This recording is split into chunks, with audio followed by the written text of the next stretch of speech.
Bismillahirrahmanirrahim. So today's lecture is about hidden Markov models. The lecture series is divided into two parts. The first part we are going to be talking about the basic concept of the hidden Markov model, and in the next lecture we will look at two specific examples using the hidden Markov model.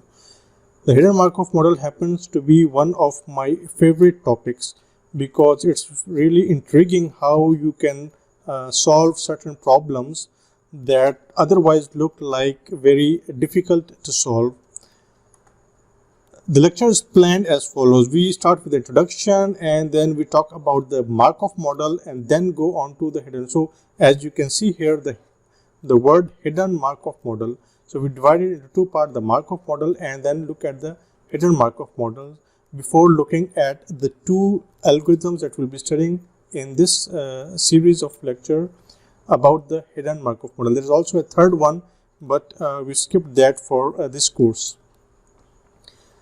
So the data that we look at, the data in which we typically use the hidden Markov model. So this kind of data is usually about space and time. So spatial data or temporal data, it's something that changes according to time. So for instance, we have this signal, so there is maybe this voice frequency or something like that. So as the time goes, the signal is changing. You have handwriting recognition. Again, if you're writing something, your pen is constantly moving according to time. And then you have a DNA analysis. This is a sequence of genome, and you can use this kind of data for, you can use HMM on this kind of data. So what's the advantage of using HMM on sequential data? This kind of data is called a sequential data because it's a set of sequences. The advantage of using an HMM on sequential data is that it has a natural model structure. HMM or the hidden Markov model is doubly stochastic process. What's the doubly stochastic process? What's stochastic anyway? Stochastic means something that has to do with probability. A doubly stochastic means it's using two kinds of probability. The transition parameters model the temporal variability, and the output distribution model the spatial variability. How to understand what this means? So let's look at an example. Suppose you have a professor. Professors are known for being forgetful, and so suppose there's a professor, there's a crazy professor, maybe it's me, and in this semester I am teaching two courses. So the first course I am teaching, let's assume that course is delivered in a lecture hall 1, and the course is about CE 451, and the second course I am teaching this semester is in lecture hall 3, and let's assume this is CS 232. So this is databases, and for this week I have planned two topics. So for you guys I have planned to teach hidden Markov models, and for the second year students I am planning to cover the third normal form, 3NF. However, since I am a forgetful professor, what will happen is that when I wake up in the morning, so this is this is me here. I wake up in the morning. I have two choices. The first one is to go to lecture hall 1, and the second one is to go to lecture hall 3. So these are two states that I can go to. Once I reach the lecture hall, I can then decide I have to deliver one of the two lectures I have prepared for this week. So it could be about HMM or third normal form, and again if I go here I can deliver HMM or third normal form. So the question is, why is it doubly stochastic? What we're trying to do is, why is it doubly stochastic? It's doubly stochastic because the first probability is when I wake up in the morning, maybe I'll use a probability of 0.7 to go to lecture hall 1 because it's downstairs, and I use a probability of 0.3 to go to lecture hall 3, which is the first floor. So this is the first probability. This is the first stochastic process. choosing the lecture hall. Once I arrive at the lecture hall, maybe if I go to the ground floor, I'm not that tired, I say, okay, let me try teaching HMM today, and maybe I'll use a probability of 0.6 and 0.4 here. And so this is the second probability. The first probability is going to the lecture hall, and the second probability is choosing which lecture to teach, because as I said, I'm a forgetful professor, so I don't know which class this is, and just I'm going to choose the topic I want at random. And similarly here, maybe if I walk upstairs and I'm too tired and I'm saying HMM is too difficult, I don't want to teach that, so maybe I'll put 0.4 here and 0.6 here. So this is for today, and tomorrow I can have another thing. So what's the probability that if I went to lecture hall 1, I am still going to go to lecture hall 1 the next day, and then what's the probability that I go to lecture hall 1 like this, and similarly this. So you can see that there are two probabilities involved here. The first one is about the temporal variability. So given the time today or tomorrow, which lecture I am going to choose, and then the output is a spatial variability, means which topic I am going to choose. So this is why it's called a doubly stochastic process. So HMMs are good and efficient at modeling these kind of things, and they are mathematically very strong and computationally very efficient. And the reason being, and we'll see that in this lecture and in the next lecture, is because they use the dynamic programming model to store all the data, so you don't have to repeat the computations again and again. Once you do a computation, you store it, and the next time you use previously stored computation. So that's why it's a computationally efficient algorithm, and it has been used in several applications. For instance, in handwriting recognition, in weather predictions, and many other applications like that.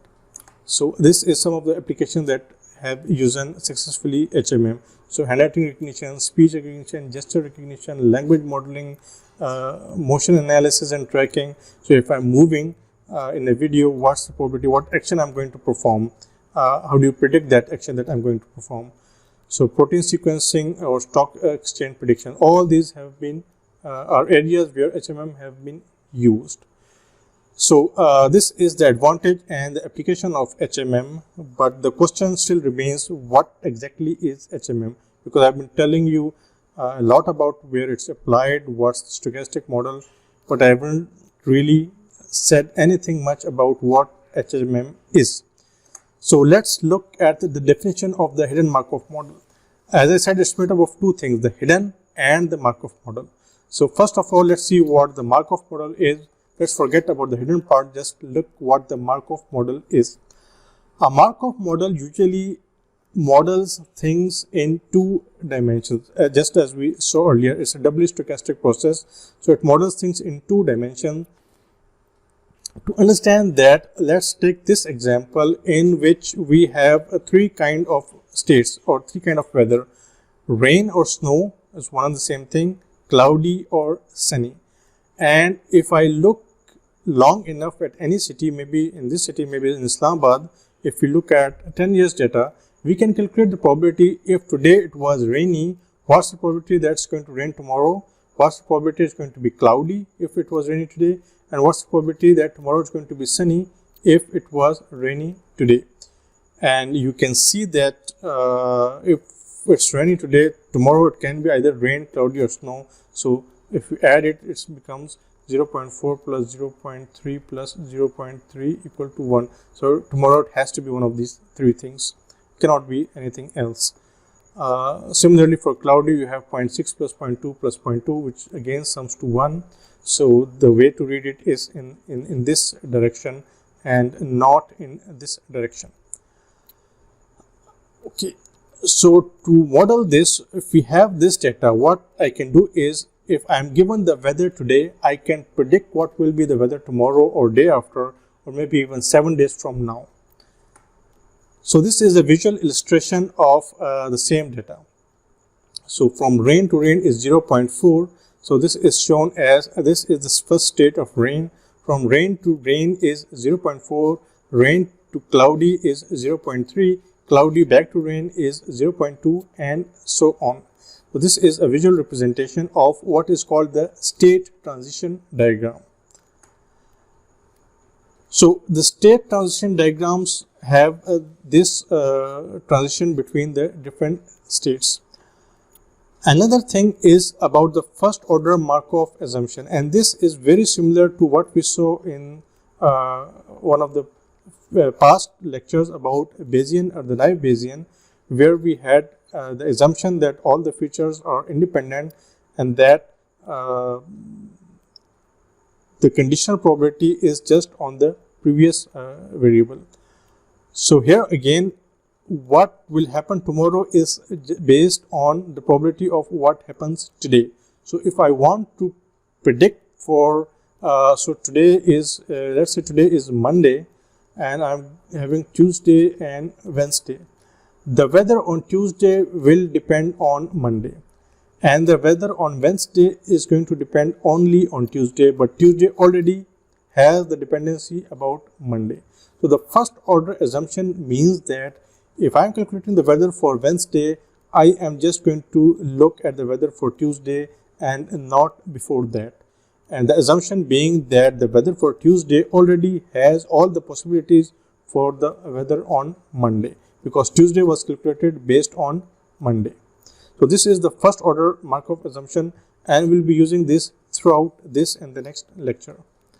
So this is, as I said, this is the state transition diagram or the matrix.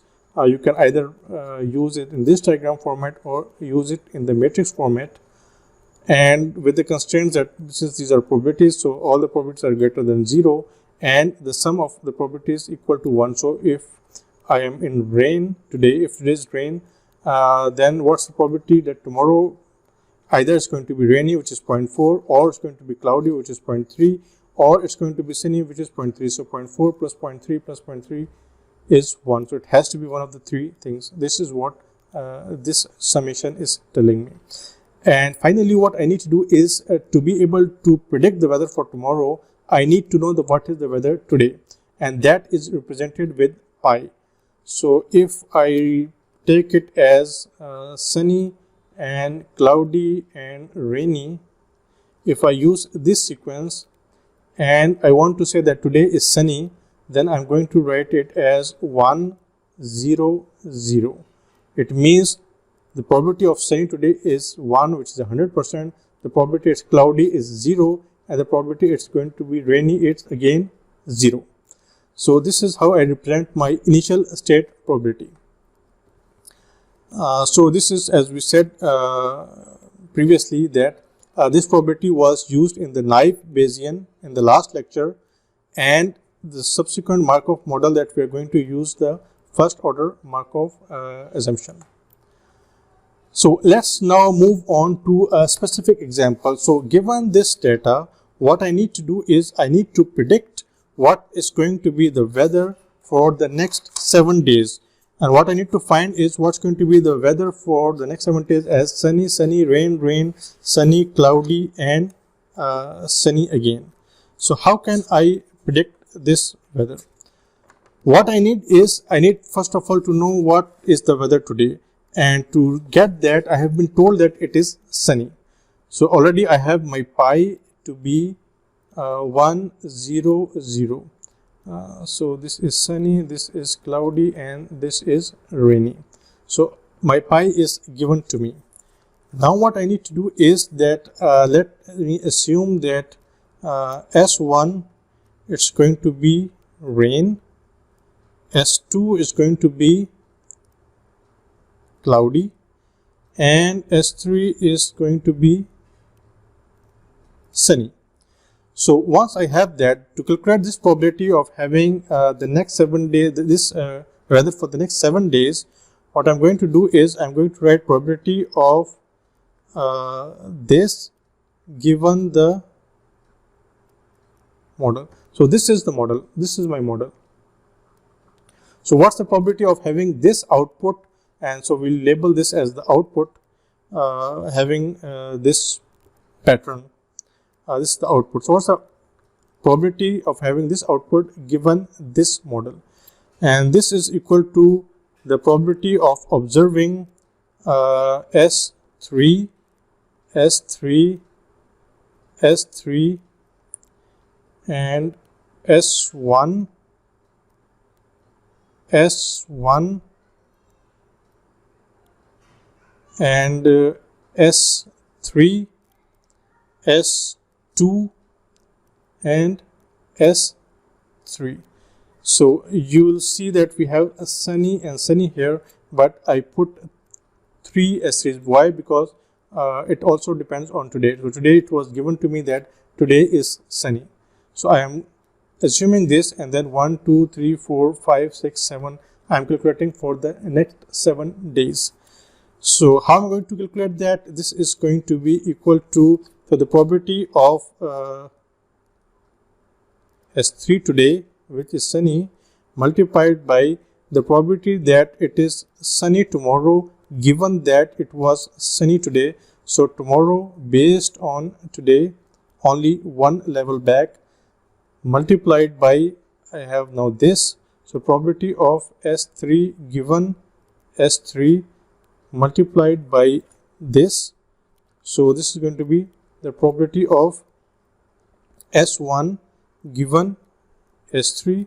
So it was this probability multiplied by, I have S1 given S1. So this probability of S1 given S1, and again multiplied by S3 given S1 multiplied by, so I have covered this, multiplied by probability of S2 given S3, and finally multiplied by probability of S3 given S2. So I have to multiply all these probabilities. What's the probability of S3? Since it's given to me that today is sunny, the probability here is 1. So this probability is 1. So multiplied by S3 given S3. This is S3 given S3. So sunny given sunny. This is going to be 0.8. 0.8. And multiplied by S3 given S3, this is again 0.8. You can also see it from here, sunny given sunny. So this is 0.8 multiplied by, so this is done, this is done, this is done, multiplied by S1 given S3. So what's the probability of S1? S1 was rain. So rain given it was sunny. What's the probability of transitioning from sunny to rain? It is 0.1. So this is going to be 0.1. So I'm done with this. Multiplied by S1 given S1. S1 was rain. So rain given rain is 0.4. So 0.4. I'm done with this. Multiplied by S3 given S1. So I'm moving to sunny given it was rainy. This is 0.3. And I'm done with this. And then S2 given S3, which was S2 is cloudy. So S2 given S3, which is 0.1. So this one. And finally, I have S3 given S2. So sunny given cloudy. So from cloudy to sunny, this is 0.2. So I have 0.2. And if I multiply all this, I'm going to get 1.536 into 10 to the power of -4. So this here is the probability that the weather for the next 7 days will be sunny, sunny, rain, rain, sunny, cloudy, and sunny again. So that's how you calculate the probability using the simple Markov model. We now talked about the hidden Markov model, just trying to understand the simple Markov model. Next, the problem is, or the question is, what was hidden? Because we said it is a hidden Markov model. So what's hidden that we left behind? So to understand this, I am going to take another example, and let's see this example. So here we have 3 jars. So we have n jars containing color balls. So in this case there are 3 jars, so I have my n equal to 3, and there are m distinct colors. So my m is, I have red, green and blue. So this is 3 colors. So these are 3 jars and m is 3 colors, and each jar contains a different number of balls. So I can calculate here the transition between the jars. So if I'm in the first jar, what's the probability the next ball I will take at random will be from the first jar, that is this. So if I'm at jar 1 and I'm going to remain at jar 1, is the same as saying sunny and then sunny and then sunny and cloudy. These are the transition between the jars. And the second thing is, once I have chosen the jar, what's the probability of selecting blue? So if I'm in jar number 1, so probability of selecting blue, if it was in jar 1, this is, so there are 1, 2, 3, 4, 5, 6. This will be 1 by 6, and the probability of selecting blue from jar number 2, this is going to be 2 by 6, and the probability of selecting blue given at the third jar, this is going to be 4 by 6. So the probability changes given the jar we are using at the moment. So I have two things: the state transition, which means which jar I am taking from, and then I have these probabilities, the probability of selecting the actual ball from that jar. So in the generation process, what I will do is that I pick a jar, initial jar. Again, the pi is going to be given to me. What's the first jar I picked? And then, so I pick an initial jar according to some process, and then randomly pick a ball from the jar and then replace it. So replace it is important because the probabilities are going to remain the same. If I don't replace it, then the probabilities are going to change. And then those jars are shuffled in a random fashion, and then I'm going to select another jar and then repeat this process to step number 2 and number 3. And the kind of question I'm going to be asked is, what's the probability of selecting red, blue, blue? So red here, blue here and blue here. What's the probability given that the jars are shifting according to this transition model, state transition model? Pi will be given to me. So if I am told that it is 1, 0, 0, so in the first jar I'm being told is the first jar, what's the probability of selecting this? So if it's the first jar and then the first jar and then the third jar, so the probability of selecting red, blue, blue, so red is from jar number 1, blue is again from jar number 1, and blue again from jar number 3. So this is going to be the probability of going from jar number, first of all the probability of selecting red from the first jar, then the probability of keeping the first jar, which is this 0.6, then the probability of selecting blue from here, then going to the third jar from the first one, which will be this 0.2, and then selecting blue from this jar. This is how it's going to be calculated. Now what's the hidden part? Because our objective in this one was not to find the probability, it was to understand what is the hidden part of the hidden Markov model. So what's the hidden part? In this case, I am being told that the balls are coming from jar number 1, jar number 1 and jar number 3, and I'm being asked what's the probability of red, blue and blue. What if the jars were hidden and I'm being told what's the probability of selecting red, blue, blue, but I don't know from which jars? So if I knew the jar, I can calculate the probability, because here the probability is 1 by 6, here again it's 1 by 6, and here it is 4 by 6. But if I don't know which jar I am selecting at the time, then I have to take into account all the possibilities, that the second jar is 1, the second jar is 2, and the second jar is 3, and then the second jar was 1 and the third jar was 1, and the second was 1 and the third was 2. So all possible combinations. This is saying that I am looking at all possible combinations like this. So the first jar, this is jar 1, what's the probability of jar 1, and then what's jar 1 and jar 2, and so on. So this is going to grow exponentially. However, as I said in the initial part of this lecture, that HMM is computationally not very expensive, and the reason being that some of these probabilities will be stored using dynamic programming. So in the hidden Markov model, we can just see the chosen ball. We cannot see which jar is selected at a time. So jar selection and the state transition is hidden from us.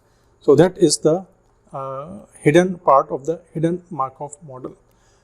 Usually when we talk about Markov model or hidden Markov model, we talk about three things that are given to us. So A here is the state transition matrix. So A is the state transition matrix. B is the probability of selection. So probability of selection. So in our previous example, jar 1 to jar 1, jar 1 to jar 2, this is the state transition. The probability of selecting blue or the probability of selecting green or red is the probability of selection, which is B. And then we have pi, which is what was the initial jar. So we need these three things to make up our model, which is known as lambda. So lambda is our model, and it's made up of these three things. If I know these three things, then I will be able to answer your questions. If you ask me questions like what's the probability of getting red, blue, blue, I need to know these things. If I know this, then I can answer your question. So to revisit this example, in this case, this is my state transition diagram, the state transition matrix. So this is from jar 1 to jar 1 is 0.6. You can see here 0.6, and jar 1 to jar 2 is 0.2, which is here, and to jar 3 is also 0.2, which is here. From jar 2 to jar 1 is from 2 to 1 is 0.1, which is shown here, and 2 to 2 is 0.3, which is here, and 2 to 3 is 0.6, which is shown here. And as you can see, you have to transition to one of the possible jars. So 0.6 plus 0.2 plus 0.2, this sums as 1, and 0.1 plus 0.3 is 0.4, and this also equals to 1, and this also equals to 1. So this is the state transition, and the probability is if I am in jar number 1, the probability of selecting, I think looking at this is probably red and blue, and sorry, it's not in this order. This is going to be red and green and blue, and this is suggesting jar number 1, jar number 2, and jar number 3. So the probability of getting a red in jar number 1 is 3 by 6, the probability of getting a green is 2 by 6, and the probability of getting a blue is 1 by 6. If we move on to the second jar, this one, the probability of selecting a red is 1 by 6, the probability of selecting a green is 3 by 6, and the probability of selecting a blue is 2 by 6. So this is the B, and of course I'm going to be given pi. So if I'm given pi, it means my initial jar was jar number 1. In a few cases where pi is not given, so if pi is not given, I'm going to assume that they are all equally likely to be selected. So in this case, my pi will then be 0.33, 0.33, and 0.33. This is the case where pi is not given, so I have to make the assumption myself. This is my assumption if pi is not given. If it is given, and usually it is given, then I will use the pi that is given to me. So we'll stop for this lecture here. So this is all the basic concepts about hidden Markov model that we need to know. In the next video, we are going to look at the two examples.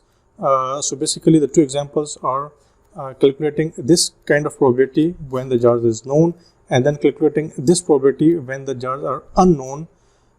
In addition to that, once I calculate this probability, I can also ask the questions, where do these balls come from? So if I know that the balls selected are red, blue and blue, I can ask the question, which jars did they come from? So that is the hidden part, and that's a very interesting and a very fascinating way of how you can calculate where, because you don't even have any information, so it's like a black box. The jars are moving, you just put your hand in the black box and select a ball, and not only are you told, not only can you calculate the probability of selecting this, you can also calculate the probability from which jars these were selected. So we'll do that in the next lecture. So I hope it's clear for the hidden Markov model, the basic concept about the hidden Markov model. And if you have any questions, you can ask me either via email, in the YouTube comment section, on our MS Team page, or during the question answer session. So that's it for this video. I hope you enjoyed it. Thank you very much for watching.